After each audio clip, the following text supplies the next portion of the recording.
बिस्मिल्लाहिर्रहमानिर्रहीम। अस्सलाम वालेकुम स्टूडेंट्स। लास्ट लेक्चर में हमने एक्सरसाइज 6.1 को कंप्लीट किया। उसमें हमने तकरीबन आलमोस्ट स्मार्ट सिलेबस के हवाले से जितने भी क्वेश्चन थे सारे के सारे सॉल्व किए।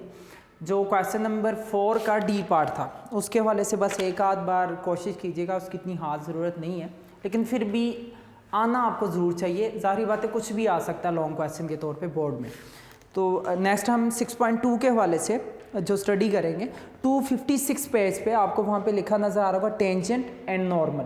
टेंजेंट क्या लाइन होती है, नॉर्मल लाइंस क्या होती हैं, अपनी बुक पे अंडरलाइन कीजिएगा ताकि बाद में आपके पास ये चीज़ एज इट इज़ प्रेजेंट रहे। यहाँ पे देखो जो लिखा हुआ है a tangent to a curve 256 a tangent to a curve is a line that touches the curve without cutting through it. अगर एक लाइन किसी कर्व को किसी पॉइंट पे टच करके गुजरती है तो वो क्या कहलाती है, टेंजेंट लाइन कहलाती है। अ लाइन, ऐसी line which touches the curve at a point is called, वो पॉइंट x1 y1 कंसीडर कर लें, a into x1 y1 b या p कुछ भी, किसी पॉइंट पे अगर एक लाइन कर्व को टच करके गुजरे उसको क्या नाम दिया जाता है, टेंजेंट का। तो फिर नॉर्मल लाइन क्या होती है?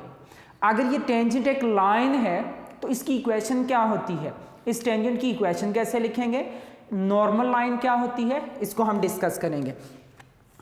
टेंजेंट के साथ साथ नॉर्मल लाइन क्या होती है, a line which is perpendicular to the tangent line at the point of tangency. Point of tangency के ऊपर एक लाइन जो टेंजेंट लाइन के ऊपर परपेंडिकुलर हो उसको क्या नेम दिया जाता है, नॉर्मल लाइन का नेम दिया जाता है। ये किसी कर्व के हवाले से, अगर ये सर्कल होगा तो सर्कल पे टेंजेंट लाइन क्या होती है, जो सर्कल को किसी पॉइंट पे टच करके गुजरे उसको क्या नेम दिया जाता है, टेंजेंट लाइन का नेम दिया जाता है। इसके ऊपर जो परपेंडिकुलर लाइन होगी पॉइंट ऑफ टेंजेंसी के ऊपर उसको क्या नेम दिया जाता है, नॉर्मल लाइन।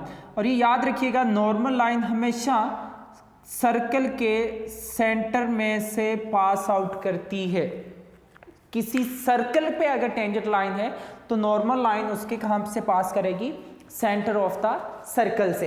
लेकिन एक कर्व के लिए अगर हम कहते हैं अ line which touches the curve at a single point only, ये टच करती है, ये कट नहीं करती, उसको टेंजेंट लाइन कहा जाता है। इसके सेकंड जो हम 10th क्लास में पढ़ते हैं वो सीकेंट लाइन थी, tangent and secant. Secant line थी जो किसी सर्कल को 2 डिस्टिंक्ट पॉइंट पे कट करके गुजरे, वो थी सीकेंट लाइन। मीन अगर हम यहाँ पे कहें तो ये सीकेंट लाइन होगी किसी कर्व के हवाले से, तो हम डिस्कस वहां पे नहीं करते थे, हम सर्कल को ही सारा यूज करते थे। तो नॉर्मल लाइन क्या होगी, a line which is perpendicular to the tangent. कहां पे टेंजेंट पे परपेंडिकुलर होगी, at the point of tangency, उसको क्या नेम दिया जाता है, नॉर्मल लाइन का नेम दिया जाता है। इसकी इक्वेशन लिखने का तरीका क्या है, टेंजेंट के लिए क्या क्या कंडीशन यूज होती है, देखो यहाँ पे लिखा हुआ we know that for any curve y is equal to f x या f into x comma y. आपने अभी देखा कि हमने f into x comma y second degree homogeneous equation को डिस्कस किया चैप्टर नंबर 4 में, 2hxy plus by square is equal to 0। Mean कि अगर ये इधर इक्वल आ गया तो सिंपल अगर f ऑफ x की बात की जाए तो ये क्वाड्रेटिक भी हो सकता है, प्लस bx प्लस c। इसमें सिंपल x है, इसमें x और y दोनों प्रेजेंट कर रहे हैं। कह रहा अगर आपके पास एक कर्व दी हो, दी डेरिवेटिव, हमने डेरिवेटिव पढ़ा क्या, कभी हमने डिस्कस किया कि डेरिवेटिव किसको बताता है।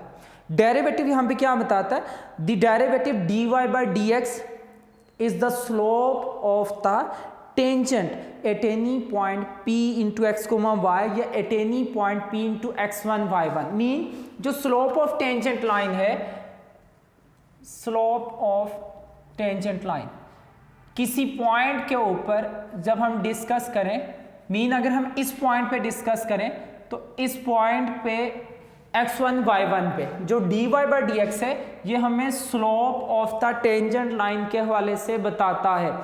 अब जब स्लोप का वर्ड आ गया तो इसकी कोई लाइन भी तो होनी चाहिए ना। अगर टेंजेंट की स्लोप है dy बाई dx, फिर नॉर्मल भी की तो स्लोप कुछ ना कुछ होनी चाहिए। तो परपेंडिकुलर के लिए हमने क्या पढ़ा, हमने पढ़ा कि नेगेटिव रेसिप्रोकल होता है। अगर इसकी स्लोप थी dy बाई dx तो नॉर्मल की स्लोप क्या होगी, -1/√x उसका नेगेटिव रेसिप्रोकल किया जाएगा। तो ये हमारे पास क्या हासिल होगी, slope of the normal line हासिल होगी। Mean dy by d x slope of tangent line -1 over dy by d x क्या होगी, slope of the normal line होगी, वो भी किसी पॉइंट पे p into x1 y1। Mean इसी पॉइंट पे हम क्या करेंगे, slope of the normal line भी डिस्कस करेंगे कि नॉर्मल लाइन की स्लोप क्या होगी। मीन अगर टेंजेंट लाइन की स्लोप, मैं कहता हूँ किसी पॉइंट पे टेंजेंट लाइन की जो स्लोप है उसकी वैल्यू हमें नज़र आ रही है कि -5/4 है, तो slope of normal line, slope of normal line क्या होगी, इसी का नेगेटिव रेसिप्रोकल करेंगे। मीन ये पॉजिटिव हो जाएगी, 5/4 को 4/5 नेगेटिव रेसिप्रोकल परपेंडिकुलर की कंडीशन। तो टेंजेंट लाइन को लिखा कैसे कैसे जाता है, हमने इक्वेशन ऑफ लाइन लिखने के मेथड पढ़े चैप्टर नंबर 4 में, उसी के साथ मिलता जुलता आप जरा देखिएगा। नेक्स्ट हमारे पास है 256 पे ही, इस पैराग्राफ में देखें, the equation of the tangent to the curve can easily be written by point slope formula. कह रहा अगर हम पॉइंट स्लोप फॉर्मूला को यूज करें, point slope form of equation of line क्या थी, point slope form of a line, point slope form of a line हमारे पास क्या थी, y minus y1 is equal to slope into x minus x1। हमें यह कहा जा रहा है कि हम क्या कर सकते हैं, the equation of the tangent to the curve can easily be written by the point slope formula. Point slope formula को यूज करके हम equation of the tangent to the curve लिख सकते हैं। इसके बाद the normal to the curve at p is the line through the p and perpendicular to the tangent at the point P। मैंने यही बताया ना, पॉइंट P के ऊपर जो टेंजेंट के ऊपर परपेंडिकुलर हो उसको क्या नेम दिया जाता है, टेंजेंट का। The method can be verified conventionally employed to find the equation of the tangent and normal to the circle. ये जो हमें फॉर्म दिया x² y² 2gx plus 2f5 plus c is equal to 0 at the point x1 y1, ये पूरी derivation की गई है। इसका यूज़ अब स्मार्ट सिलेबस के अकॉर्डिंग अगर देखा जाए तो बेटा अब इसका प्रूव नहीं आएगा। हम सिंपल पेज नंबर 256 पे, सॉरी 256 पे देखें, equation of the tangent at the point P is given by y minus y1 is equal to, ये जो वैल्यू लिखी है इसको बिल्कुल इसके ऊपर देखो लिखा है slope of the tangent line, जो फर्स्ट डेरिवेटिव है। क्यों, हमने पढ़ लिया कि जो डेरिवेटिव है ये slope of the tangent line को बताता है।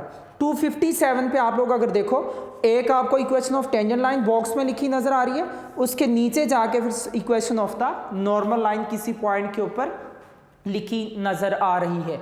हम टेंजेंट और नॉर्मल दो तरह से डिस्कस करते हैं। एक उसने बताया कि आप point slope form of line का यूज भी कर सकते हैं।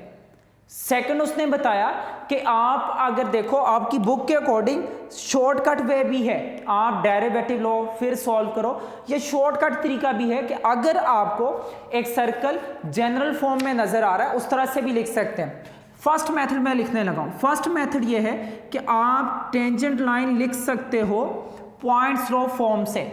इसमें हमने पढ़ा कि जो स्लोप m है ये बताती है derivative eight any point x1 y1, किसी पॉइंट के ऊपर जो डेरिवेटिव होता है ये आपको किसके हवाले से बताता है, slope of the tangent line के हवाले से बताता है। हम यहाँ पे इसके हवाले से क्या लिखेंगे कि equation of the tangent line हमारे पास किसके इक्वल होगी, y minus y1 is equal to slope की जगह पे क्या होगा, dy by d x into x minus x1। ये जो डेरिवेटिव होगा किसी पॉइंट के ऊपर डिस्कस होगा। हम इक्वेशन का डेरिवेटिव निकालेंगे, उस डेरिवेटिव में आपको गिवन पॉइंट दिए होंगे। जैसे आप लोग देखो पेज नंबर 263 के ऊपर 6.2 में क्या लिखा है, write down equation of the tangent and normal to the circle x² plus y² is equal to 25 8 4,3 point दे दिया क्या। इसका डेरिवेटिव लेंगे, जब डेरिवेटिव में हम इस पॉइंट को पुट करेंगे तो हमारे पास क्या होगा, equation of the tangent line आएगी। इसी पे परपेंडिकुलर क्या होती है, नॉर्मल लाइन। उसकी इक्वेशन भी सेम लिखी जाती है, y minus y one is equal to x minus x one. यहाँ पे हम स्लोप का नेगेटिव रेसिप्रोकल करेंगे, लेकिन किसी खास पॉइंट के ऊपर ये स्लोप आएगी आपके पास, ठीक हो गया। मीन डेरिवेटिव का रेसिप्रोकल होगा, इसको dx ओवर dy, मीन ये dy बाई dx है, ये माइनस dx ओवर dy, उसका नेगेटिव रेसिप्रोकल यहाँ पे लिखा जाएगा। लेकिन आपकी बुक में इसकी एक सेकंड फॉर्म भी नजर आ रही है कि आप लोग equation of tangent and normal किसी शॉर्टकट वे से भी लिख सकते हो। वो शॉर्टकट वे क्या है उसको जरा नोट कीजिएगा। अगर हम देखें general form of equation of circle के लिए उसका यूज करें तो हमें बहुत आसानी होती है। स्टैंडर्ड के लिए यूज करें जब इक्वेशन ऑफ सर्कल सेंटर पे ओरिजिन पे लाई करती है, x square plus y square is equal to r square. ये standard form of equation of circle है। कब? जब उसका centre h comma k origin 0 0 पे लाई करे, तो ये स्टैंडर्ड फॉर्म के लिए हम इसको लिखते हैं। स्टैंडर्ड फॉर्म के लिए डेरिवेटिव का यूज आसान रहता है, लेकिन अगर general form of equation of circle हो x square y square 2gx plus 2fy plus c is equal to 0, इसके लिए किसी पॉइंट x1 y1 के ऊपर हम equation of tangent and normal कैसे लिख सकते हैं? क्या हम एक्स स्क्वायर को x इंटू एक्स लिख सकते हैं, वाई स्क्वायर को y इंटू वाई लिख सकते हैं, 2g इसको हम g into x plus x लिख सकते हैं। x प्लस एक्स क्या होगा? 2x। जब 2x को g से करेंगे तो 2gx होगा। f into y plus y लिख सकते हैं, y प्लस वाई क्या होगा? 2y, तो 2fy बन जाएगा। हम किसी पॉइंट पे जब लिखना चाहेंगे तो हम इसकी फॉर्म कुछ तरह से फाइंड आउट करेंगे। सिंपल एक्स वाई तो आएगा इक्वेशन में, लाइन की इक्वेशन में तो एक्स वाई जरूर होता है, a x plus b y plus c. इसमें हम किसी एक की जगह पे x1 कर लेंगे, किसी एक y को y1 कर लेंगे, किसी एक x को x1 कर लेंगे, किसी एक y को y1 कर लेंगे। अमूमन हम जो सेकंड नंबर पे आता है इसको x1 या y1 की फॉर्म में लिखते हैं। इसको हम कहेंगे कि अगर हमें जनरल फॉर्म दी हो तो जनरल फॉर्म के लिए इसका यूज करें तो हमें ज्यादा आसानी पड़ती है टेंजेंट लाइन में। अगर स्टैंडर्ड फॉर्म दी हो इस फॉर्म से भी निकाली जा सकती है टेंजेंट लाइन, इससे कोई भी फर्क नहीं पड़ेगा कि आप जनरल फॉर्म हो या स्टैंडर्ड फॉर्म हो, इसका यूज कर सकते हैं। जनरल हो या स्टैंडर्ड हो इसका यूज दोनों की जा सकती है, लेकिन हमें आसानी ये पड़ती है कि अगर हमें स्टैंडर्ड फॉर्म दी हो तो हम उसमें पॉइंट स्लोप फॉर्म यूज कर लें। अगर हमें जनरल फॉर्म दी हो तो उसके लिए हम x x1 y y1 g into x plus x1 f into y plus y1 plus c is equal to 0 का यूज करें तो उससे हमें फाइंड आउट करते हुए काफी हद तक आसानी होगी। पेज नंबर 257 पे देख लो, ये सारी कंडीशन लिखी हुई आपको नजर आ रही है। It is the required equation of the tangent at any point x1 y1। इसके नीचे उसने जो लिखा हुआ है, to find equation of the normal at point p we note that slope of the normal is, आगे क्या लिखा? Negative reciprocal of the tangent. Reason क्या? टेंजेंट और नॉर्मल एक दूसरे का क्या होती हैं? परपेंडिकुलर। तो परपेंडिकुलर स्लोप वो होती है जो एक दूसरे का क्या हो? नेगेटिव रेसिप्रोकल हो। वो कंडीशन यहाँ पे यूज की गई है। आपको इसको लिखने का आसान मीन याद करने का आसान तरीका बता देता हूँ। हमें जो पता है एक सर्कल जब जनरल फॉर्म में हो तो जनरल फॉर्म में उसका सेंटर क्या होता है? उसका सेंटर होता है -g, -f। किसी पॉइंट x1 y1 पे इसकी नॉर्मल लाइन क्या होगी? ओरिजिन से पास करने वाली होगी ना, ये टेंजेंट लाइन, नॉर्मल लाइन जो परपेंडिकुलर टेंजेंट पे होगी। हम इसको याद करने का आसान तरीका देखेंगे। x माइनस x1 अवर xy जरूर होगा, इसके सामने क्या लिखेंगे? y minus y1 divided by क्या होगा? देखिए x माइनस x1 और डिस्टेंस फॉर्मूले की तरह x माइनस क्या होगा? g, x1 प्लस का g, y1 के साथ क्या आएगा? प्लस का f, y1 प्लस, या देखो ये डिवाइड तो इधर आके क्या हो जाएगा? x minus x1 into y1 plus f is equal to y minus y1 into x1 plus g. इस तरह से भी याद कर सकते हो, इस तरह याद रखना आसान है, या इस तरह से भी आप कर सकते हो, ये दोनों का मीन एक ही होगा। लेकिन हमें आसान ये पड़ता है कि अगर जनरल फॉर्म हो x square y square 2gx 2fy plus c, तो उसके लिए टेंजेंट और नॉर्मल इस रोल के साथ फाइंड आउट करें। देखें आपके पास जो है y minus y1 x1 plus g, x minus x1 y1 plus f। इसमें ये g और f की वैल्यू हम जनरल फॉर्म से कंपेयर करके निकालेंगे।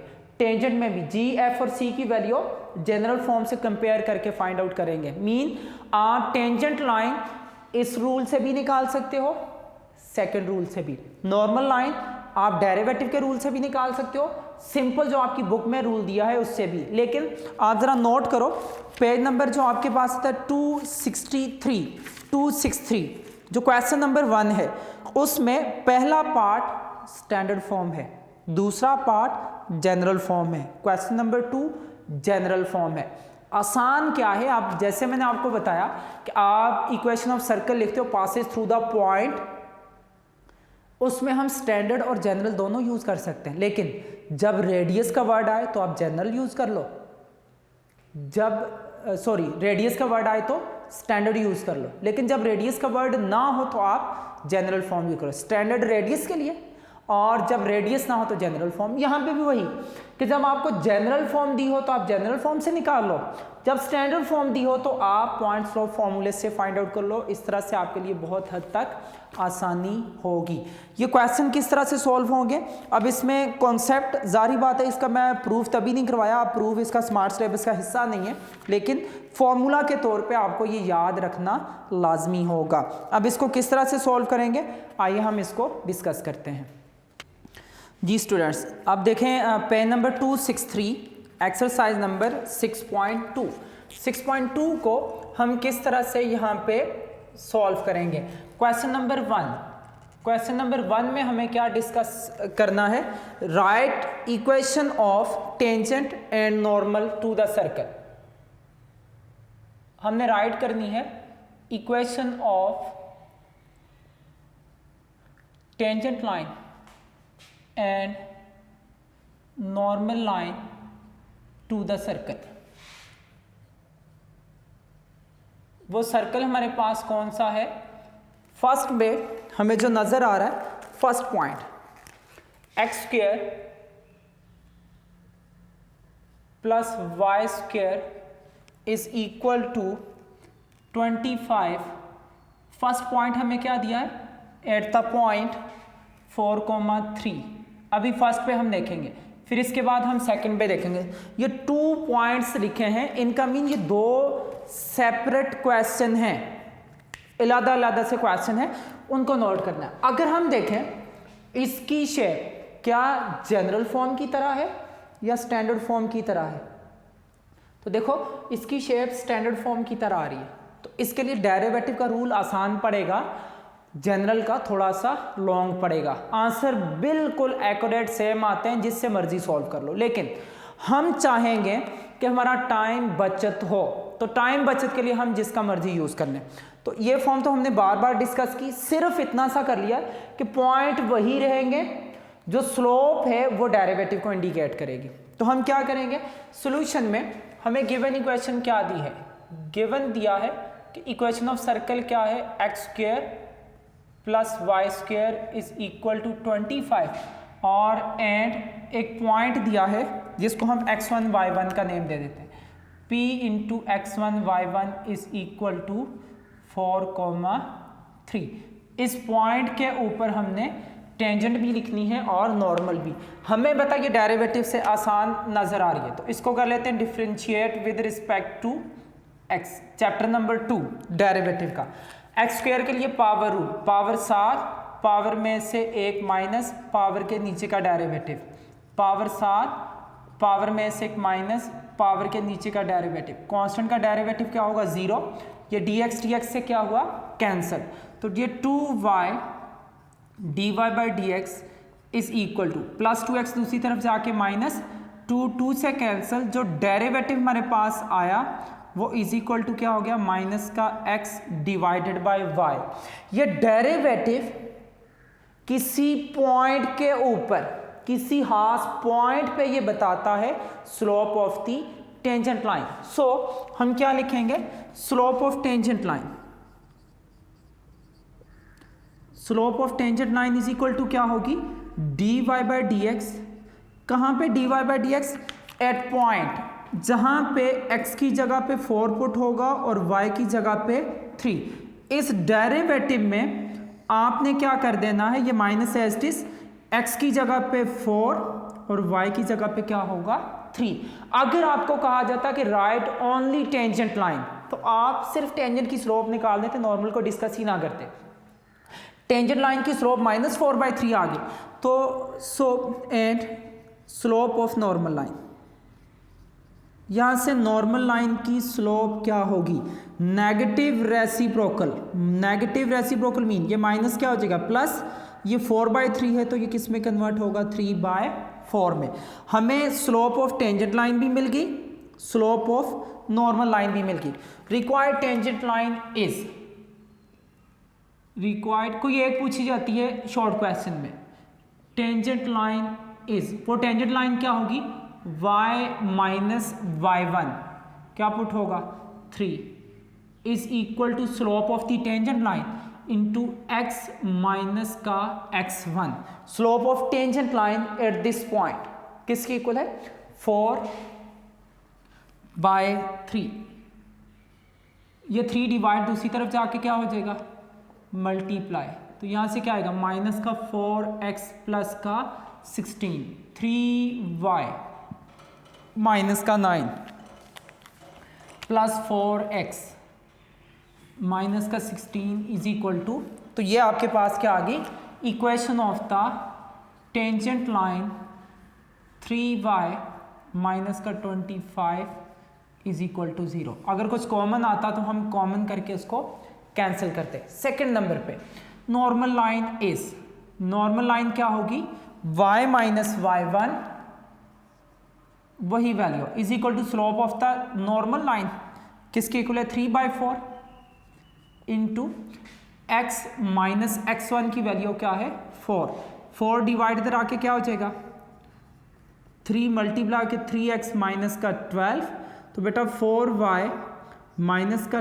12 is equal to 3x minus का, ये माइनस तो x को पॉजिटिव बना लो, 3x माइनस 12 प्लस 4y दूसरी तरफ जाके क्या होगा माइनस 12 दूसरी तरफ जाके क्या होगा प्लस, ये दोनों क्या हो जाएंगे, तो यहाँ से क्या आएगा 3x minus 4y is equal to 0। ये हमारे पास क्या होगी इक्वेशन ऑफ नॉर्मल लाइन होगी। मीन एक चीज़ तो इसमें अंडरस्टूड है कि अगर आपको नॉर्मल लाइन चाहिए उसके लिए भी आप टेंजेंट की स्लोप निकाल के उसका नेगेटिव रेसिप्रोकल करोगे। ठीक हो गया। अगेन मैं डिस्कस करता हूं कि टेंजेंट लाइन स्टैंडर्ड फॉर्म के लिए और जनरल फॉर्म के लिए दोनों मैंने आपको बता दिए, आसानी के लिए बताए हैं। आप इसको स्टैंडर्ड और जनरल फॉर्म दोनों के लिए यूज कर सकते हैं, चाहे standard form of equation circle हो चाहे वो जनरल हो, दोनों का इससे आंसर आ जाता है, इक्वेशन ऑफ टेंजेंट भी इक्वेशन ऑफ नॉर्मल भी। आप general form of equation of circle से आप इनका यूज करके इक्वेशन ऑफ टेंजेंट भी लिख सकते हो, इक्वेशन ऑफ नॉर्मल भी लिख सकते हो, चाहे वो जनरल फॉर्म हो चाहे वो स्टैंडर्ड फॉर्म हो। ये दोनों के लिए यूज हो सकती हैं, ये दोनों के लिए। लेकिन हमें टाइम बचत कब होगा, हमें टाइम बचत तब होगा कि अगर हम देखें हमें स्टैंडर्ड फॉर्म नजर आ रही है, डेरिवेटिव वाला रूल, अगर जनरल फॉर्म नजर आ रही है तो जनरल फॉर्म वाला यूज करके हम आसानी से आंसर निकाल सकते हैं। आप अब देखो जरा, आपके पास है पेज नंबर, इसके आंसर पेज नंबर आपके पास ये आ जाता है 386 पे, equation of the tangent line 4x plus 3y, मैंने -25 उसने लिखा हुआ कि equal to 25, 3x minus 4y, ये क्या है equation of the second number पे नॉर्मल लाइन। सेम दूसरे पॉइंट पे, अब दूसरे पॉइंट पे आप x की जगह पे पुट करोगे 5 cos थीटा और y की जगह पे क्या पुट करोगे 5 sin theta. Second part, secondly हमें क्या दिया है कि आप x की जगह पे, बाकी सारा का सारा सोल्यूशन इसी तरह से है, आप x की जगह पे पुट करो 5 cos थीटा और y की जगह पे क्या पुट करो 5 साइन थीटा। इन दो पॉइंट्स के ऊपर इक्वेशन ऑफ इस पॉइंट के ऊपर इक्वेशन ऑफ टेंजेंट लाइन भी लिखो, इस एक सिंगल पॉइंट के ऊपर equation of the normal line भी लिखो। हमें सर्कल वही दिया, हम सेम कंडीशन यूज करेंगे कि हमें स्टैंडर्ड फॉर्म दी है, पॉइंट x1 y1 दिया है जो किसके इक्वल आ रहा है 5 cos थीटा, 5 साइन थीटा। आसान था डेरिवेटिव से, हमने इसका डेरिवेटिव लिया। अब डेरिवेटिव किस पॉइंट के ऊपर, हमने इसका डेरिवेटिव निकालना है 5 cos थीटा, 5 साइन थीटा पे। मीन आप x की जगह पे पुट करोगे 5 cos थीटा और y की जगह पे क्या पुट करोगे 5 साइन थीटा। ये दोनों कैंसिल हो जाएंगे, माइनस में cos थीटा और साइन थीटा, ये slope of the tangent line. अब इसका जब नेगेटिव रेसिप्रोकल करेंगे तो हमारे पास क्या आएगा plus sine theta over cos theta, ये होगी slope of the normal line. एक टेंजेंट की स्लोप निकाली हमने और एक नॉर्मल की। अब इन दोनों पॉइंट्स के ऊपर हमने इक्वेशन ऑफ टेंजेंट लाइन भी डिस्कस करनी है और इन दोनों के लिए normal line.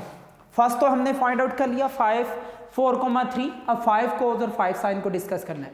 Equation of the tangent line आप ये भी लिख सकते हो, equation of the tangent line eight point 5 cos theta, 5 sine theta is क्या लिखेंगे y माइनस y1। देख लो बेटा, अब y1 की जगह पे क्या पुट होगा 5 sine theta is equal to slope of the tangent into x minus x1 5 cos theta. अब जरा नोट करो, आपको यहाँ पे इनकी स्लोप क्या नजर आ रही है, माइनस में ऊपर cos थीटा और नीचे साइन थीटा। ये डिवाइड तो दूसरी तरफ जाके क्या हो जाएगा sine theta into y minus 5 sine theta is equal to minus का x cos थीटा प्लस का 5 cos स्क्वायर थीटा। इनको इकट्ठा करना है y sine theta minus 5 sine square theta. Second ये प्लस तो इधर आके क्या हो जाएगा minus 5 cos square theta plus का x साइन थीटा। इसमें देखें x साइन थीटा को पहले लिख लेंगे plus x cos theta is equal to 0। x cos theta को पहले लिख लेंगे, y साइन थीटा को बाद में लिख लेंगे। इन दोनों में से माइनस का 5 जब कॉमन करें तो हमें क्या मिल जाएगा sine square theta plus cos square theta. Sine square cos square हम जानते हैं ट्रिग्नोमेट्री से किसके इक्वल होता है, sine square theta plus cos square theta is equal to 1। अगर ये 1 होता तो हमें क्या मिलेगा x cos theta plus y sine theta minus 5 is equal to 0। And second number पे equation of the normal line किस पॉइंट पे 5 cos theta 5 sine theta is normal line क्या होगी y minus y1 is equal to slope of the normal line x minus x1। Slope of the normal line हमारे पास किसके equal है sine theta over cos theta. ऊपर आ जाएगा sine theta और नीचे क्या आएगा cos थीटा। ये cos थीटा जब इधर आके मल्टीप्लाई होगा मैं डायरेक्टली लिखने लगा हूँ y cos theta minus 5 sine theta into cos theta is equal to x sine theta minus का 5 cos theta into sine theta. हमें बता आमने सामने सेम दोनों कैंसिल हो जाएंगे, ये प्लस y दूसरी तरफ से आ गया। हमने x के कोफिशिएंट को कोशिश करनी है कि वो पॉजिटिव फॉर्म में रहे, तो क्या नजर आएगा x साइन थीटा माइनस का y cos theta is equal to 0। Mean देखो डिफरेंस क्या आया, सिर्फ डिफरेंस ही आया, हमने पॉइंट को चेंज किया। दो पॉइंट थे, फर्स्ट पॉइंट उस पे टेंजेंट नॉर्मल क्या होगी, सेकंड पॉइंट उस पे इक्वेशन ऑफ टेंजेंट और उस पे इक्वेशन ऑफ नॉर्मल लाइन क्या होगी। हमने दोनों पे सेपरेटली डिस्कस करना है, दोनों पे देखना है कि टेंजेंट किस तरह से लिखी जाएगी और इक्वेशन ऑफ नॉर्मल लाइन कैसे लिखी जाएगी। हमें यहाँ पे जब वैल्यू कम नजर आ रही थी, स्टैंडर्ड फॉर्म नजर आ रही थी, तो हमने डेरिवेटिव का रूल यूज किया, उससे शॉर्टकट आंसर आएगा। अगर इक्वेशन ऑफ सर्कल आपको जनरल में नजर आती है, जैसे इसका सेकंड पॉइंट देखें, सेकंड वाला पार्ट क्वेश्चन नंबर 1 का 3x² + 3y² + 5x - 13y + 2 = 0, point क्या दिया है 1, 10/3। अगर इसका कंपेयर करके GFC की वैल्यू निकाल लें, वैल्यू पुट कर लें इक्वेशन ऑफ टेंजेंट और नॉर्मल में, शॉर्टकट आंसर आएगा। लेकिन अगर हम इसके लिए यूज करेंगे डेरिवेटिव का रूल, तो इसका डेरिवेटिव पहले हर एक टर्म का डेरिवेटिव, दूसरी तरफ माइनस करना, कैंसिलेशन करवाना, फिर उसमें पॉइंट पुट करना, फिर टेंजेंट नॉर्मल लिखना, इससे डेरिवेटिव वाला रूल थोड़ा सा लॉन्ग होगा, सिंपल कंपैरिजन का रूल आसान होगा। लेकिन फर्स्ट वाले पार्ट में कंपेयर का रूल थोड़ा सा लंबा होगा, बहुत लेंथी हो जाएगा, डेरिवेटिव का रूल हमें आसान पड़ेगा। इसी वजह से आप अपनी आसानी के लिए कीजिएगा। हालांकि इससे कुछ नहीं होता कि आप चाहे ये वाली फॉर्म दोनों के लिए यूज कर लो, चाहे वो जनरल हो या स्टैंडर्ड, या आप ये वाली फॉर्म जनरल या स्टैंडर्ड दोनों के लिए यूज कर लो, आंसर आपके एग्जैक्टली सेम आते हैं, आंसर चेंज नहीं होते। लेकिन हम शॉर्टकट वे यूज करते हैं जिससे हमारे आंसर आसानी से फाइंड आउट हो जाएं। तो बेटा आज का लेक्चर हमारा यहाँ तक ही था। नेक्स्ट लेक्चर में इंशाल्लाह हम इसके नेक्स्ट पार्ट करेंगे।